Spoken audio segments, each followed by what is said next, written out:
আমরা কি করে বুঝবো যে আল্লাহ তাআলা আমাদের ভালোবাসেন? কিভাবে বুঝবো যে তিনি আমাদেরকে পছন্দ করেন, ভালোবাসেন? এটা বোঝার কিছু সিস্টেম আছে। এক নম্বর সিস্টেম হচ্ছে আপনি জাস্ট দেখুন যে আপনি নিজেকে কোন কাজে ব্যস্ত রেখেছেন।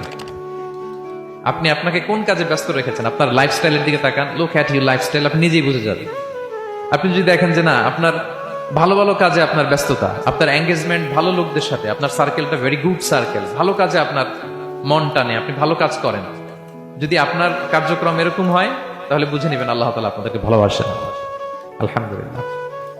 আর যদি দেখেন না, যত আকাম কুকাম আছে ওইটার সবার আগে আপনি, যেই কাজে আল্লাহর ক্রোধ আসে, আল্লাহ রাগ হয়ে যান, যেই কাজ ইসলামে করার নিষেধ, যেটাতে তার অসন্তুষ্টি, ওই কাজে আপনার এঙ্গেজমেন্ট, ইনভলভমেন্ট, আপনার সার্কেল গুলাও এরকম, তাহলে বুঝে নিবেন আল্লাহ ভালোবাসা, এই মহা সৌভাগ্য আপনার কপালে জোটে নাই।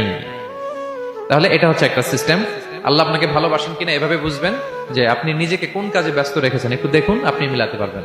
2 নাম্বার পদ্ধতি হচ্ছে এটা বোঝার যে তিনি আমাকে ভালোবাসেন কিনা, সেটা হচ্ছে পৃথিবীবাসী আপনাকে ভালোবাসে কিনা এটা একটু দেখেন।